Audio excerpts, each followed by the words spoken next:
अस्सलाम वालेकुम। कैसे हैं आप सब? उम्मीद करती हूँ आप सब खैरियत से होंगे। अल्हम्दुलिल्लाह हम सब भी खैरियत से हैं। अभी तक आपने मेरी कई सारी रेसिपीज़ ट्राई करी होंगी मटन की, तो एक बार इस मेरी मटन मुमताज़ की रेसिपी को भी ज़रूर ट्राई करके देखें।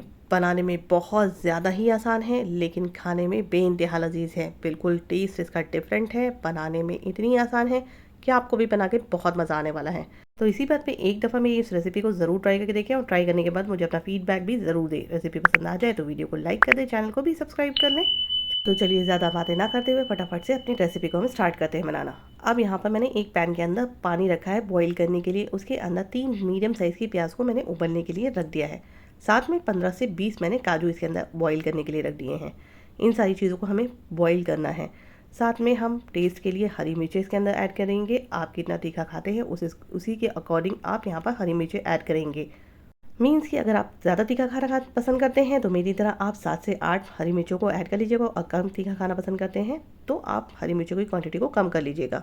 हमें इसे हाई फ्लेम के ऊपर तेज़ बॉईल करना है, और जब हमारी ये चीज़ें सारी सॉफ्ट हो जाएंगी, हम गैस की फ्लेम को बंद करके इसे पहले ठंडा कर लेंगे, और पानी को छानने के बाद इसको अच्छा सा पेस्ट बना लेंगे। थोड़ा सा पानी इसका यूज़ करेंगे, बाकी पानी को हम रिड्यूस कर देंगे।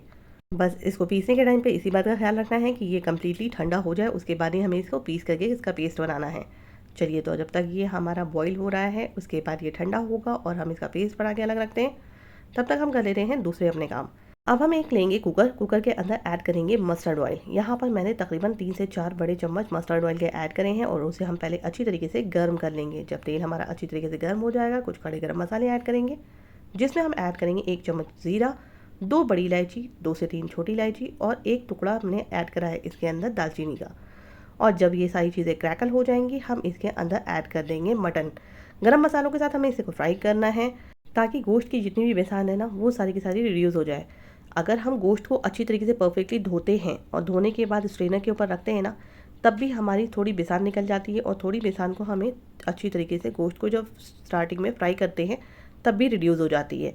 गोश्त को हमें तकरीबन हमेशा ख्याल रखना है, मटन का इस्तेमाल कर रहे हैं तो परफेक्टली 2 से 3 बार हमें अच्छी तरीके से साफ़ पानी से धोना है, और उसको फिर एक स्ट्रेनर के ऊपर रख लेना है पकाने से पहले, और फिर उसे हमें पकाने के लिए यूज़ करना है। अब ये देखिए, आपसे बातें करते करते हमारा गोश्त अच्छा खासा भून चुका है। इसके अंदर से जो थोड़ा बहुत पानी था वो सारा का सारा रिड्यूस हो चुका है। हम इसके अंदर ऐड कर देंगे फ्लेवर के लिए हाथों हाथ 1.5 टीस्पून के करीब नमक। नमक आप अपने टेस्ट के अकॉर्डिंग कम या ज़्यादा कर सकते हैं।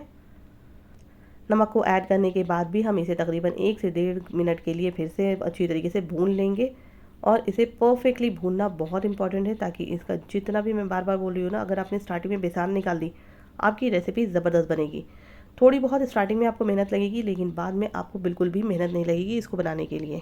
और जैसे ही गोश्त का सारा पानी रिड्यूस हो जाएगा, हम यहाँ पर ऐड करेंगे 2 से 3 चम्मच अदरक लहसुन का पेस्ट, और अदरक लहसुन पेस्ट के साथ भी हमें इसे प्रॉपर तरीके से भूनना है, ताकि अब जो अदरक लहसुन की जो रॉ स्मेल है वो भी प्रॉपर तरीके से निकल जाए।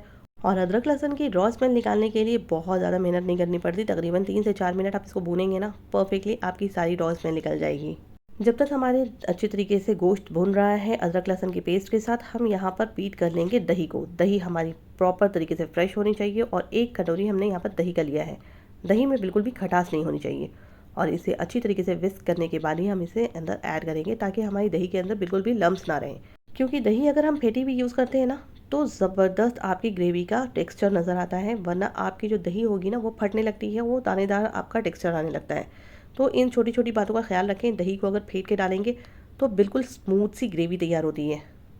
अब दही को हम अच्छी तरीके से गोश्त के अंदर मिक्स कर लेंगे, और मिक्स करने के बाद 1 कप के करीब हम इसके अंदर पानी ऐड करेंगे, और गोश्त को गलने के लिए हम कुकर की लिड को कर देंगे बंद।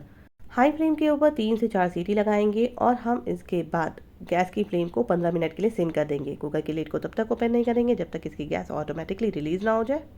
अब जैसे ही गैस ऑटोमेटिकली रिलीज़ हो जाएगी सारी की सारी कुकर से, तब हम इसकी लिड को ओपन करेंगे, और हाई फ्लेम के ऊपर हम इन सारी चीज़ों को मिक्स करेंगे, और इसे तकरीबन 2 से 3 मिनट के लिए भूनेंगे। यहाँ पर हमारे गोश्त में अच्छी खासी कसर है, हमें इतनी कसर रखनी है क्योंकि हम जो बाकी के मसाले ऐड करेंगे ना, उसमें भी हमें गोश्त को अच्छे से भूनना है। मीन्स यहाँ पर हम ऐड करेंगे वो पेस्ट जो हमने बना के रखे हैं बॉइल्ड वाले प्याज का और काजू का और हरी मिर्चों का। वो हम यहाँ पर सारे के सारे पेस्ट को ऐड कर लेंगे और सब चीज़ों को प्रॉपर तरीके से मिक्स कर लेंगे। अब चूंकि यहाँ पर हमारे गोश्त में अच्छी खासी कसर है तो हम यहाँ पर कुकर के लिड को करेंगे बंद और इसे तकरीबन धीमी आंच के ऊपर 15 मिनट के लिए और पकने देंगे और गोश्त को वो प्रॉपरली अब गला लेना है। ये देखिए, थोड़ी देर के बाद हम देखेंगे ना कि हमारे गोश्त के साथ साथ मसाला भी प्रॉपर तरीके से भून चुका होगा। हमें इसे मीडियम टू लो फ्लेम के ऊपर प्रॉपर तरीके से छोड़ देना है 15 मिनट के लिए। यहाँ पर हमारा गोश्त भी प्रॉपर तरीके से गल चुका है और हमारा सारा का सारा भुना हुआ सालन भी बिल्कुल रेडी हो चुका है। बहुत ही लाजवाब सी रेसिपी है, बहुत ही जल्दी बन जाती है। ना ही आपको कोई मसाले डालने की ज़रूरत है एक्स्ट्रा, ना लाल मिर्च, ना धनिया, ना हल्दी, बस हरी मिर्चों और अदरक लहसुन और आपको काजू और प्याज के साथ ये ज़बरदस्त सा आपकी ग्रेवी वाला सालन हो जाएगा रेडी। यहाँ पर नमक को टेस्ट कर लीजिएगा अपने अकॉर्डिंग, अगर आपको चाहिए होगा तो यहाँ पर नमक ऐड कर लीजिएगा। मुझे हल्का सा कम लगा था तो यहाँ पर मैंने नमक को ऐड करा है। आप अपने टेस्ट के अकॉर्डिंग ही नमक को ऐड कीजिएगा, अगर आपको ज़रूरत नहीं महसूस होगी तो बिल्कुल भी ऐड नहीं कीजिएगा। लास्ट में इसमें खुशबू और फ्लेवर दोनों के लिए हम आधा चम्मच वाइट पेपर पाउडर और आधा चम्मच ऐड करेंगे काली मिर्चों का पाउडर। अगर आपके पास वाइट पेपर पाउडर ना हो तो आप 1 चम्मच काली मिर्चों का पाउडर ऐड कर लीजिएगा और अगर हो तो आधा आधा चम्मच दोनों चीज़ों को ऐड कर लीजिएगा। और फिर हम इन सारी चीज़ों को करेंगे मिक्स और इसके अंदर हम एंड में ऐड करेंगे घर की फ्रेश मलाई आधी कटोरी। अगर आपके पास फ्रेश मलाई घर में ना हो तो आप बाज़ार की फ्रेश क्रीम भी यहाँ पर ऐड कर सकते हैं, बहुत ही अच्छा फ्लेवर देता है। और चूँकि हम सारी चीज़ें घर की इस्तेमाल कर रहे हैं तो हमने यहाँ पर मलाई घर की इस्तेमाल करी है, वो भी आपको वही फ्लेवर देगा जो आपकी बाज़ार की क्रीम को ऐड करने से होगा। अब मलाई को ऐड करने के बाद हमने सारी चीज़ों को मिक्स कर दिया है। ऊपर से लेड को यूं ही कवर करेंगे और 5 मिनट के लिए धीमी आंच के ऊपर इसको छोड़ देंगे। 5 मिनट में ही इसके ऊपर ज़बरदस्त रोगन हमारा तैरने लगेगा और हम इसके ऊपर से हरे धनिए से गार्निशिंग करेंगे और करेंगे सर्व। अब आप इसको नान, रुमाली चपाती, पराठे या तंदूरी किसी के साथ भी सर्व करेंगे ना, ज़बरदस्त आपको ऑथेंटिक सा फ्लेवर देगा। चलिए, तब आपको ज़बरदस्त से मेरी ये मटन मुमताज़ की रेसिपी पसंद आ गई हो तो वीडियो को लाइक करने के साथ साथ इसे अपने फैमिली एंड फ्रेंड्स में भी ज़रूर शेयर कर दीजिएगा ताकि वो भी इस रेसिपी का फुल मज़ा ले सकें। अगर आपको मेरी ये ज़बरदस्त सी आसान तरीके से कम मसाले में बनने वाली मटन मुमताज़ की रेसिपी पसंद आ गई हो तो मेरी वीडियो को लाइक कर दीजिएगा, चैनल को भी सब्सक्राइब कर लीजिएगा और सब्सक्राइब करने के बाद बेल आइकन का बटन प्रेस करना बिल्कुल भी मत भूलिएगा ताकि मेरी आने वाली हर नई वीडियोस की नोटिफिकेशन सबसे पहले आपको मिले। चलिए, तब अपनी दोस्त को दीजिए इजाज़त, फिर इंशाल्लाह मुलाकात होगी नई नई आसान से रेसिपीज़ और वीडियोस के साथ। तब तक अपना ख्याल रखिए, दुआओं में बहुत बहुत बहुत याद रखिए। अल्लाह हाफिज़। एंजॉय मटन मुमताज़ की रेसिपी।